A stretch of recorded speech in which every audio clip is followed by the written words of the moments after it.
Magpainit muna ako ng mantika at igisa ko na rin yung bawang. Ihalo lang hanggang sa maglabas ng aroma yung bawang.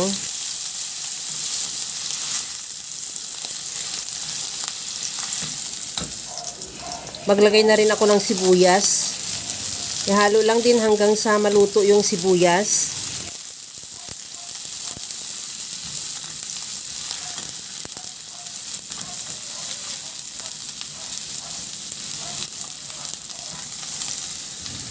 Ilagay ko na yung kamatis.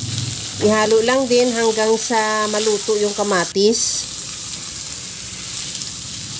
Pagkaluto ng kamatis, timplahan ko na yan ng asin. Lagyan ko rin ng paminta.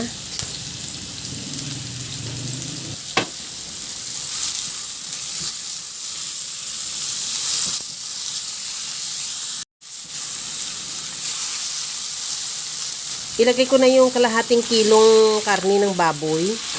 Ihalo lang din hanggang sa mag-iba na ang kulay o hanggang sa maglabas na siya ng sarili niyang mantika. Habang ginagawa ko yan mga kalasa, kung bago ka pa lang sa aking channel, welcome. At huwag kalimutan mag-subscribe at i-click ang bell button para sa mga notification. At kung dati ka pa, welcome back at i-follow mo na rin ako sa aking Facebook page Lasang Pilipina.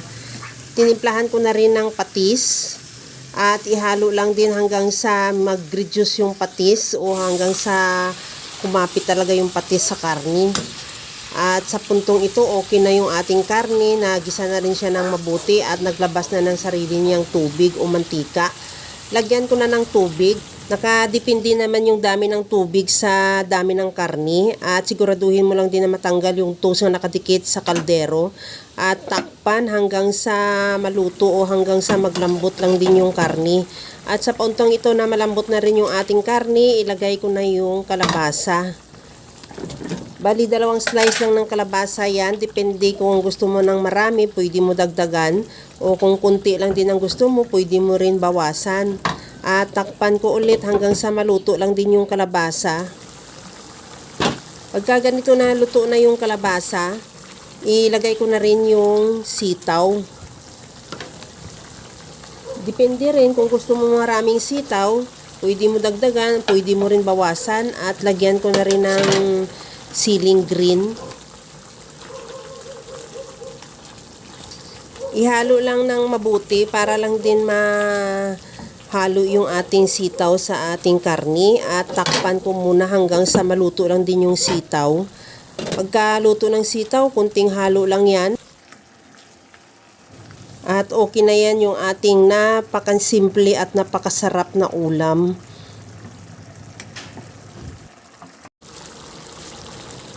Tikman ko muna kung okay na yung timpla niya at okay na yan, ready to serve na yan. Kaya mga kalasa, kung nagustuhan mo yung ating video, please like na lang at pakishare na rin sa inyong mga friends. At kung bago ka pa lang sa aking channel, subscribe na at i-click mo na rin ang bell button para sa mga notification. Okay na tong ating napakasimpleng ulam pero grabe din naman ang sarap, yung ginisang pork liempo with sitaw at kalabasa.